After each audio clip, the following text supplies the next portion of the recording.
Hi everyone! Welcome back to my channel, and for today's video is nandito tayo sa Barangay Paligawan, Silang, Cavite. And meron tayo ditong 3 lots, isang corner lot and dalawang inner lots na 300 square meter. Ayan. So ito po yung ating project, napakalaki ng mga concrete roads along Barangay Road. Pag dinaretso nyo to, papunta yan ng Silang Bayan or papunta ng Calax if galing kang Manila. If naman dito, diniretso nyo tong Barangay Road na to, papunta ng Tagaytay or pa Aguinaldo Highway.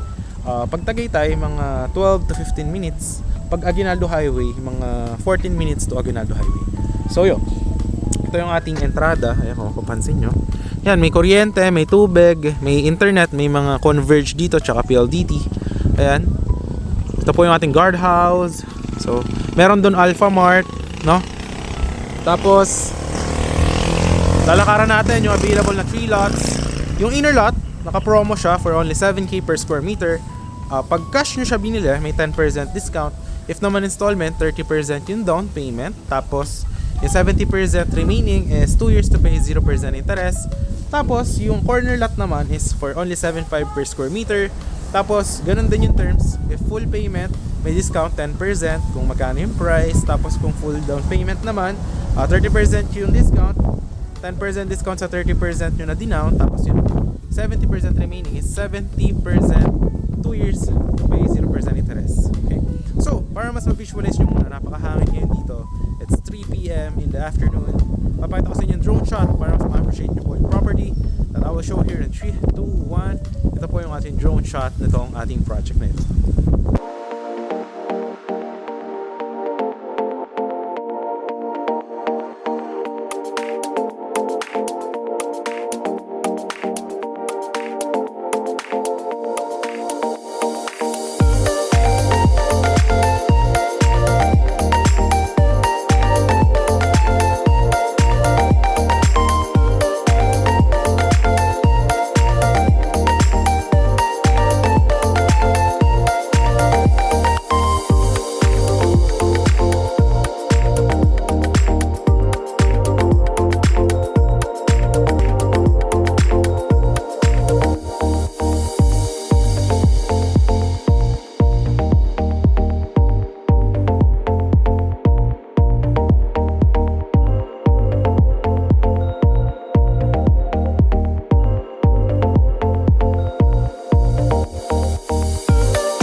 Napakaganda and overlooking, perfect na perfect for retirement house or gusto nyo lang na getaway away from Manila.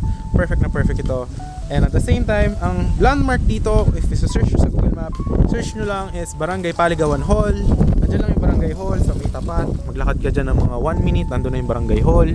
So yun, ayun na yung landmark dito. So tara, ikutan natin yung project, yung 3 lote natin. So tara, let's go.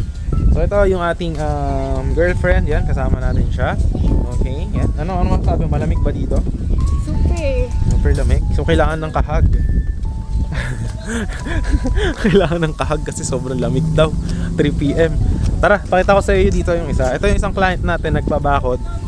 300 square meter. Ganito kalaki yan pag nabakuran. Ayan. Ayan, ganyan siya kalaki.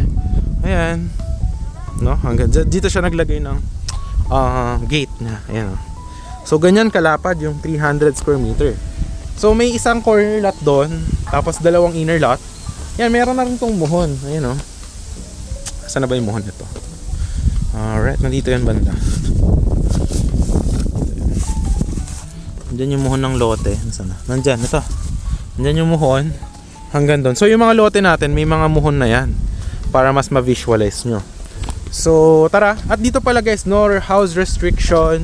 So pwede kayo magpagawa sa contractor nyo, pwede rin naman kayo magpagawa sa amin ng house.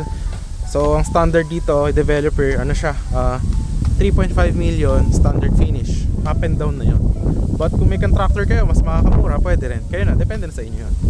So yeah, yung ating parang project guys, ano siya, meron siyang drainage, Tapos ang concrete roads is very wide. Kasya yung dalawang SUV or truck. So pakita ko sa inyo yung first 300 square meter na lot natin. Nandito lang siya. Okay. Tara, tignan natin yung first 300 square meter is nandito. Ayan, nandito yung isa. Wait lang ha. Nandito yung muhon nun.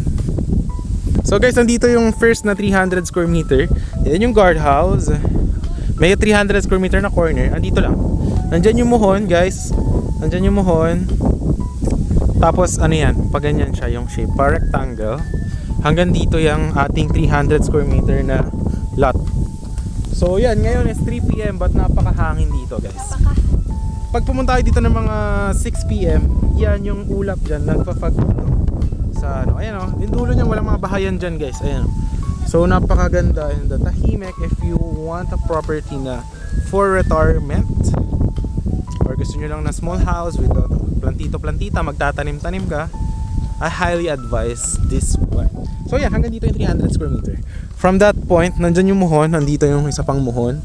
Kasa lang, hindi natin makita kasi ang taas na ng damo. But nandito lang yung muhon yan. Ipapalinis na lang natin kapag kinuha nyo para maka-visualize nyo yung laki ng 300 square meter. Ako na lang magpapalinis yan for you para makita nyo rin yung muhon. So yan. Andito yung first 300 square meter, okay? So punta na tayo dun sa may, ano naman, sa may corner lot na 300 square meter. So let's go. Tara. And dito pala guys, magkakaroon tayo ng amenities, multi-purpose hall and basketball court. Wala tayong mga swimming pool. So yun lang yung ating amenities. Ayan yung mga drainage na sinasabi ko sa inyo. Ayan. Ayan. Tapos magkakaroon pa yan guys ng sidewalk, no? Daanan. Yung laki pala ng kalsada here is 6.5 meters.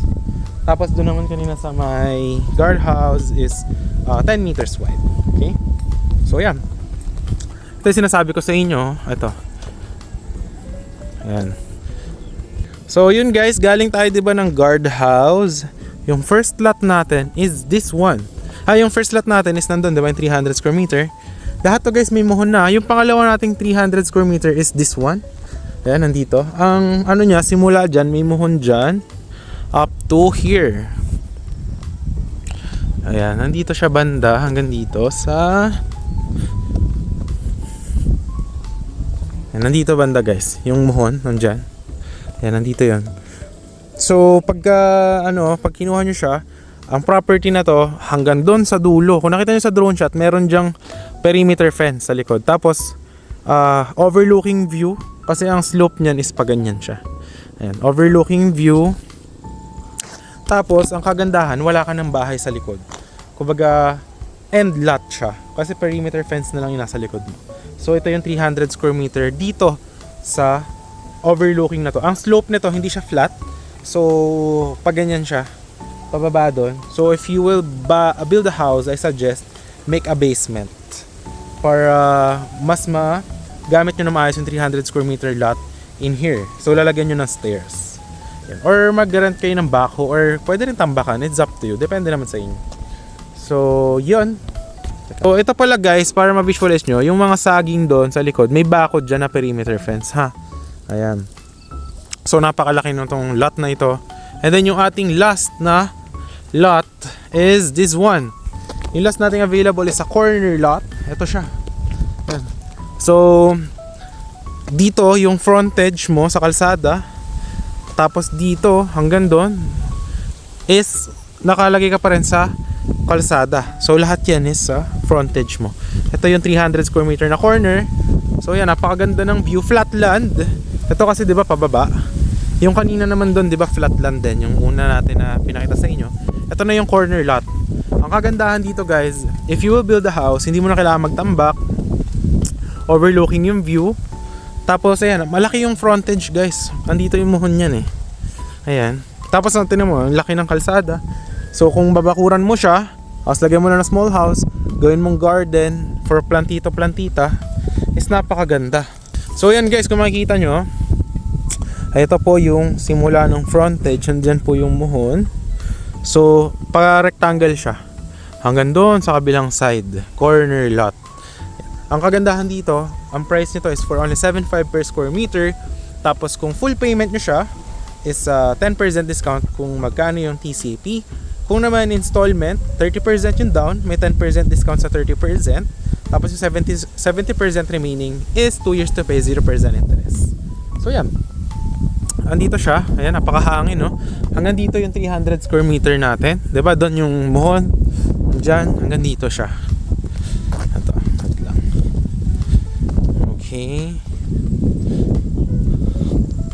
Hanggang dito. Hanggang dito sa may puno. Ayan, tapos wala ka na dyan, wala mga bahayan dyan guys ha. Ayan. Tapos meron dyang perimeter fence ng ating project. Ayan, hanggang dito yung muhon. May muhon dito. So ayan, hanggang dyan sa puno guys, yung 300 square meter. So napakalaki. Perfect na perfect for retirement.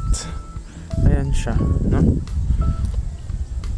Tapos yan guys, sa dulo, 'di ba pinakita ko sa inyo kanina isang lot doon. Kung gusto mo naman ng overlooking, kasi ito, yung ganito yung mga slope ng lote doon. Ayan guys, so pababa. Yan, may bakod dyan sa may likod ng saging. Yan, may bakod dyan papunta doon, perimeter fence. Okay? So overlooking, ang kagandahan, yung slope kasi nito, kung mapapansin nyo from kalsada, medyo pababa. Kung magtatayo ka dito ng house or around doon, ayan yung view mo, overlooking. Talagang one with nature ka, kumbaga. Yan.